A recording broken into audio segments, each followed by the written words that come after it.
मणिपुर पिछले कई महीनों से हिंसा की आग में झुलस रहा है। दो समुदाय के बीच तनाव इस कदर बढ़ गया है कि ये खत्म होने का नाम ही नहीं ले रहा। कुछ महीने पहले हुई हिंसा के बाद अब एक बार फिर से मणिपुर के कुछ इलाकों में बवाल शुरू हुआ है। कई नेताओं के घरों पर हमले हुए हैं और आगजनी भी हो रही है। मणिपुर हिंसा की शुरुआत 3 मई को उस समय हुई जब all tribal students union Manipur ने आदिवासी एकता मार्च निकाला था और इसी रैली में आदिवासी और गैर आदिवासी समुदाय के बीच झड़प हो गई थी, जो बाद में हिंसा में बदल गई। ये रैली मैतेई समुदाय की ओर से जनजाति का दर्जा दिए जाने की मांग के विरोध में निकली थी और इस हिंसा के पीछे मैतेई समुदाय की ओर से की जा रही आरक्षण की मांग और नागा कुकी की तरफ से इसके विरोध को मना किया जा रहा था। दरअसल मणिपुर में मुख्य रूप से 3 समुदाय हैं। पहला मैतेई, दूसरा नागा और तीसरा कुकी समुदाय। इसमें नागा और कुकी आदिवासी समुदाय है, जबकि मैतेई गैर आदिवासी समुदाय है। मैतेई समुदाय की आबादी 53% से ज्यादा है, लेकिन वे सिर्फ घाटी में बस सकते हैं। वहीं नागा और कुकी समुदाय की आबादी 40% के आसपास है और वो पहाड़ी इलाके में इलाकों में बसे हुए हैं। मुख्यमंत्री बीरेन सिंह ने यह दावा किया है कि मणिपुर में असम के दस्तावेजों के साथ 29 संदिग्ध बांग्लादेशी पकड़े गए हैं। एक्शन लौकटनी मरम कहीं सोब यादे सोबदने ठेंगनरीब मैम से ममांग मेलिंग मनिंग पुलप चंगे तौर लेबाक से सासन से सिंसियरिटी इलेक्टेड मेंबर्स की मरक यूनिटी दरकार ले गवर्नमेंट ऑफिशियल की मरक से सिंसियरिटी दरकार ले ओनरशिप थबक तब और लेबाक से अखोईनी कोई लमदम से लेबीब मैतई खांदे मैतई पांगल खांदे थादौ खांदे पाइती खांदे तांखुल खांदे माओ खांदे माराम खांदे जेलेरों खांदे अखोईगी लमनी अखोईसे ओनरशिप मपुनी कनाना मितोम मरम अखोई करीगिनो मिशिंग यामजदब इवन असम बाउद हुजी थाथमीब सुगुंब इन्फिल्ट्रेट बांग्लादेश कई लाप मैं त्रिपुरा नुटी की फाई त्रिपुरा की बॉर्डर लांचल फाई असम की बॉर्डर लांचल फाई मैम हेन उबीरमगनी मणिपुर की मुख्यमंत्री एन बीरेन सिंह ने कहा कि इम्फाल पश्चिम जिले में असम में जारी आधार कार्ड के साथ 29 संदिग्ध बांग्लादेशी नागरिकों को गिरफ्तार किया गया है। मुख्यमंत्री के मुताबिक पुलिस को गोपनीय सूचना मिली थी, जिसके आधार पर संदिग्ध बांग्लादेशियों को एक बेकरी में काम करते हुए पकड़ा गया है। सीएम बीरेन ने कहा संदिग्धों के पास असम में जारी आधार कार्ड थे, उन्हें संदेह के आधार पर गिरफ्तार किया गया है। उन्होंने मणिपुर सरकार के इनर लाइन परमिट के नियमों का उल्लंघन किया है। संदिग्धों को असम के अधिकारियों को सौंपा जाएगा। अब सवाल यह है कि मणिपुर में हिंसा कौन फैला रहा है? पिछले 1 साल से मणिपुर हिंसा की आग में चल रहा है। क्या हिंसा के पीछे बांग्लादेशियों का हाथ है? क्योंकि मुख्यमंत्री का बयान तो साफ तौर पर यही संदेश देता हुआ नजर आ रहा है। और इस पूरे मुद्दे को समझने और चर्चा करने के लिए हमारे साथ गेस्ट जुड़े हुए हैं, सीधा उनका रुख करेंगे। Retired major general BK Datta हैं, डिफेंस एक्सपर्ट है। रिटायर्ड कर्नल शैलेंद्र सिंह हैं, वो भी डिफेंस एक्सपर्ट के तौर पर हमारे साथ जुड़े हुए हैं। आप दोनों का स्वागत है। जनरल बीके दत्ता, मैं आपसे ये समझना चाहूंगी कि क्या मणिपुर जैसा इंटरनल सिक्योरिटी का कॉन्फ्लिक्ट पहले हमने कभी देखा है और वो चूक कहां हो रही है? क्या मणिपुर की सरकार को क्या करना चाहिए, इसमें केंद्र को क्या करना चाहिए? 1 साल हो गया है, अब तक मणिपुर क्यों जल रहा है?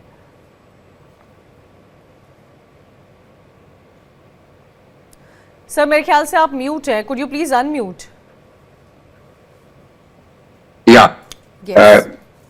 मणिपुर का जो सिचुएशन है, आप इसको 2 भाग में बांट सकते हैं।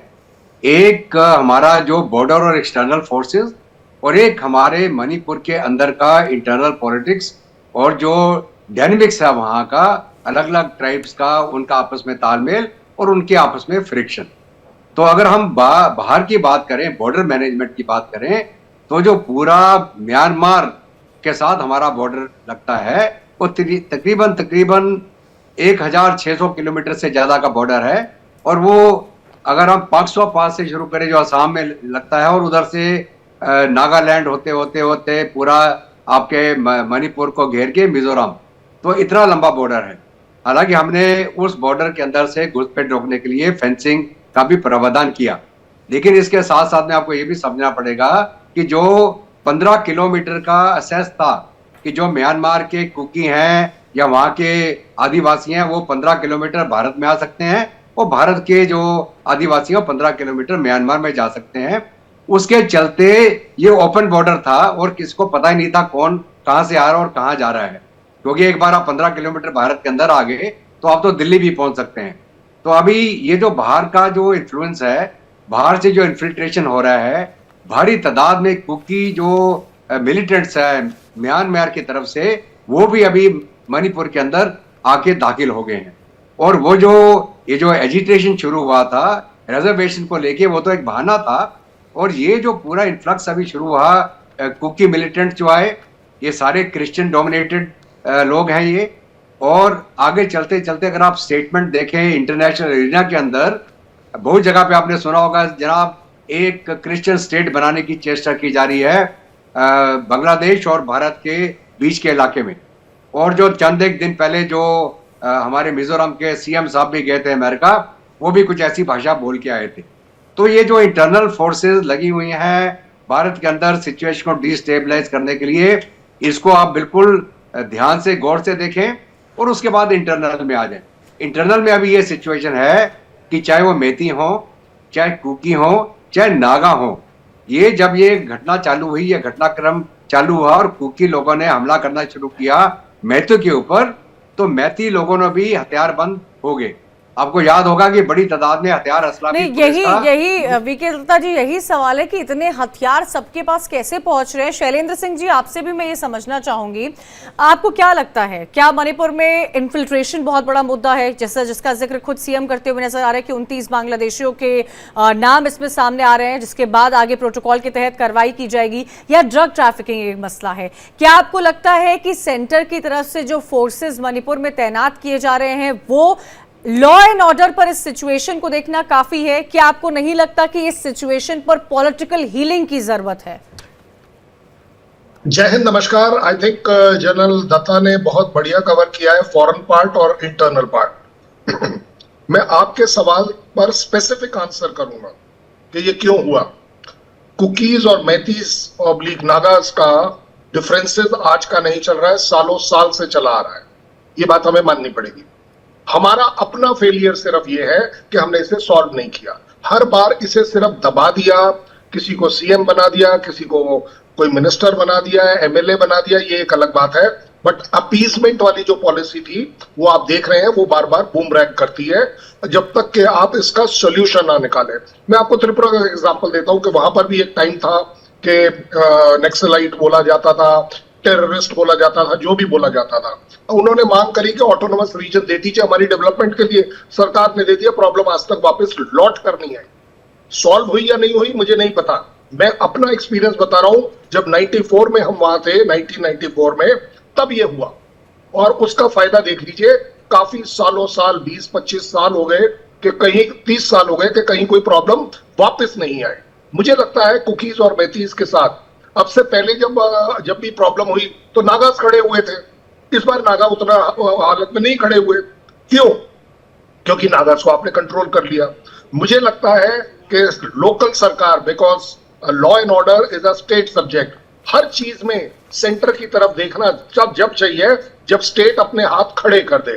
वीरेंद्र सिंह को मैं रिस्पॉन्सिबल ठहराऊंगा as a CM, moral responsibility, कि अगर स्टेट के अंदर किसी भी तरह की प्रॉब्लम हो रही है तो उसका सिर्फ और सिर्फ फॉरेन एंगल ना ले, अपना भी ले। अब आ गई बात फॉरेन एंगल की। फॉरेन एंगल आप ही बताइए। अभी 2-4 दिन पहले ही बांग्लादेश के एक मिनिस्टर ने, एक पॉलिटिशियन ने स्टेटमेंट दी है कि हमें इसको सपोर्ट करना चाहिए। वो तो स्टेटमेंट है, लेकिन उस कंट्री की सरकार, बांग्लादेश की सरकार, पिछले कुछ दिनों से, पिछले 2-3 महीने से अगर हम देखें तो क्या आपको इंडिकेटर नहीं मिल रहे कि यस, वो हर हालत में इंडिया के अगेंस्ट चल रहे हैं। और इंडिया के अगेंस्ट चलाने वाला जो उनका रिमोट कंट्रोल है वो है चाइना और वो है बिल्कुल। इस पर तो लगातार चर्चा हो ही रही है कि बांग्लादेश में हिंदुओं के क्या हालात है और उस पर क्या करने की जरूरत है। मैं आऊंगी आप लोगों के पास लौट कर, लेकिन इसी बीच एक खबर आ रही है मणिपुर में से आ रही है, जहां पर 10 कुकी उग्रवादियों मारे गए हैं। पोस्टमार्टम रिपोर्ट आई है, ज्यादातर पीछे से गोलियां मारी गई है। पोस्टमार्टम रिपोर्ट में इस बात का जिक्र किया गया है 4 शवों की एक एक आंख गायब बताई जा रही है। सभी के सिर से लेकर पैर तक पूरे शरीर में गोलियां लगी है, घाव है, टॉर्चर के निशान हैं। बड़ी खबर इस वक्त की, आप देखिए कितनी ज्यादा हिंसा इस वक्त हो रही है मणिपुर में, जहां पर कुकी उग्रवादियों की पोस्टमार्टम रिपोर्ट सामने आई है। ज्यादातर पीछे से गोली मारी गई है, 4 शवों की एक एक आंख गायब है, सभी के सिर से लेकर पैर तक पूरे शरीर में गोलियों के निशान लगे हुए हैं, घाव, टॉर्चर के निशान शरीर पर नहीं है। बड़ी खबर इस वक्त की, सवाल यही खड़ा हो रहा है दत्ता जी कि क्या इन सब साजिश के पीछे बांग्लादेश है? बांग्लादेश में क्या हाल है? बांग्लादेश हर दिन चर्चा का विषय बना हुआ है और अभी से नहीं, 5 अगस्त से ही वहां पर इस बात को लेकर चर्चा हो रही है कि बांग्लादेश में हिंदू जो कि माइनॉरिटी है उनके साथ कितना बुरा व्यवहार किया जा रहा है। इस मुद्दे को, इस मसले को हर प्लेटफॉर्म पर उठाने की कोशिश की जा रही है। क्या आपको लगता है जो कुछ मणिपुर में हो रहा है और जो सीएम का स्टेटमेंट सामने आया है उसमें बांग्लादेशी इन्फिल्ट्रेशन हुआ है, वो लोग इन्वॉल्व हैं, वो कट्टर लोग इन्वॉल्व हैं इस पूरे में? देखिए, ऐसा है कि जो सिचुएशन मणिपुर में आप आज के दिन में देख रहे हैं और पूरी जो नॉर्थ ईस्ट की इंसर्जेंसी थी, जिस समय पाकिस्तान, वेस्ट पाकिस्तान और ईस्ट पाकिस्तान था, उस समय ईस्ट पाकिस्तान ISI के माध्यम से हमारे पूरे नॉर्थ ईस्टर्न जो मिलिटेंट ग्रुप्स थे उनको हथियार, असला और सपोर्ट दिया जा रहा था। उनको वहां पे सेफ सेंचुरीज भी दी जा रही थी, वहां को छुपने की जगह, वहां पे रहने की जगह, और ये सारी चीजें पाकिस्तान मुहैया करा रहा था। जब हमने 71 की युद्ध के बाद में बांग्लादेश को आजाद करा दिया और बीच में वहां पे 2 प्रकार की सरकारें रही, यहाँ जो प्रो इंडिया रही और यहाँ एंटी इंडिया रही। जब भी एंटी इंडिया रही तो उन्होंने दोबारा नॉर्थ ईस्ट के इंसर्जेंस को बढ़ावा दिया और उन्होंने उनको सेफ सेंचुरी दी। उल्फा भी जो परेश बरुआ है वो वहीं बांग्लादेश में उसको सेफ सेंचुरी मिली थी और चाइना में भी मिली थी उसको। तो अभी क्या है कि दोबारा एंटी इंडिया एलिमेंट इसमें आ गया है बांग्लादेश में, फंडामेंटलिस्ट आ गए हैं। वो किसके इन्फ्लुएंस पे काम कर रहे हैं? पाकिस्तान ISI के इन्फ्लुएंस पे काम कर रहे हैं। और इसमें और भी बड़ी ताकतों का हाथ है जो हम सुनते चले आए हैं, उसका प्रूफ भी मिल जाएगा आस्ते आस्ते। तो ये जो पूरा जियोपॉलिटिक्स है, डीप स्टेट की कार्रवाई पूरी दुनिया में चल रही है। अगर मैं अभी आपको करंट उदाहरण दिखाऊं इंटरनेशनल सीन के अंदर, सीरिया का हाल देखें आप। सीरिया के अंदर जो गवर्नमेंट फोर्सेस हैं उनके साथ लड़ाई कर रहे हैं, वहाँ जो ISIS के लोग, उधर से कुर्दिश वो लोग हैं, उधर टर्की सपोर्ट कर रहा है, वहां अमेरिका सपोर्ट कर रहा है, यहाँ रसिया, ईरान और हिजबुल्लाह एक तरफ है। तो ये इस प्रकार की सिचुएशन भारत में भी क्रिएट करने की चेष्टा की जा रही है। और मणिपुर की जो सिचुएशन है, हालांकि लॉ एंड ऑर्डर एक स्टेट सब्जेक्ट होता है और जो स्टेट का चीफ मिनिस्टर है वो किसी भी इलाके को डिस्टर्ब्ड एरिया डिक्लेयर करके आर्मी स्पेशल फोर्सेज एक्ट को लगा सकता है। और जब तक आर्मी स्पेशल फोर्सेज एक्ट आप नहीं लगाएंगे, आर्मी को वहां काम करना मुश्किल हो जाता है। ताकि हम कोई वो कानूनी कार्रवाई में नहीं पड़ती आर्मी को जब पावर मिल जाती है वो एक ग्रिड बनाती है और उसी हिसाब से कार्रवाई करती है। मैं क्लोजिंग तो जो बांग्लादेश के जो समय की कमी लोग है मेरे हैं पूरे पास, हिंदुस्तान में बांग्लादेशी घूम रहे हैं। अब सब जगह पे नकली आधार कार्ड बने हुए हैं। तो एक चीज है बांग्लादेशी और एक है बांग्लादेशी इंसर्जेंट को सपोर्ट कर रहे हैं और अपने आप हथियार, उन पर कार्रवाई होनी चाहिए। अच्छा शैलेंद्र जी, 2 मुद्दे हैं।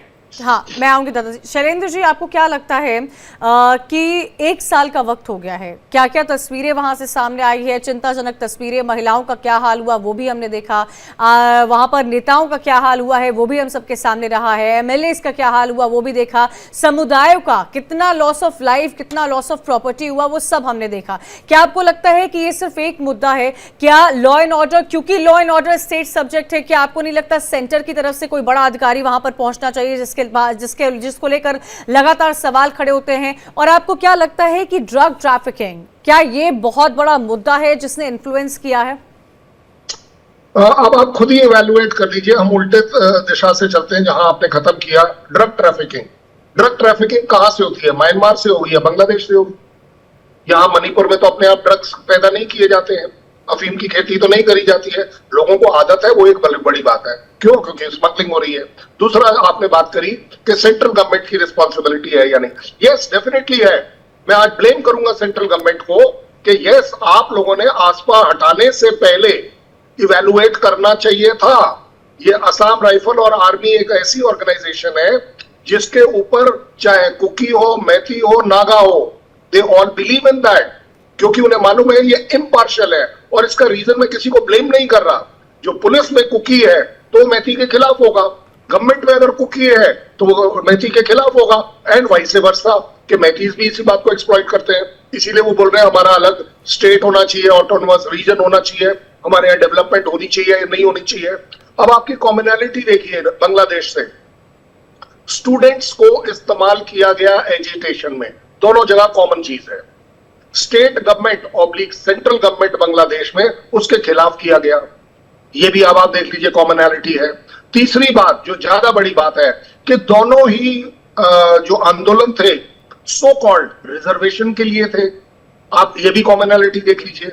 और ये अगर मास्टरमाइंड पाकिस्तान था, वो चीज यहाँ एक तरह से एक्सपोर्ट करी गई कि मणिपुर में किया जा कई सकता ऐसे है। सवाल हैं जो अब भी अनसुलझे हुए हैं और जिसको सुलझाना सरकार का, चाहे वो स्टेट हो या सेंटर हो, वो बेहद जरूरी हो जाता है ऐसे वक्त में जब 1 साल का वक्त हो चुका है मणिपुर में इस तरह की हिंसा और आगजनी की तस्वीर देखते हुए। आप दोनों का बहुत बहुत शुक्रिया दत्ता जी, शैलेंद्र जी, हमारे साथ जुड़ने के लिए।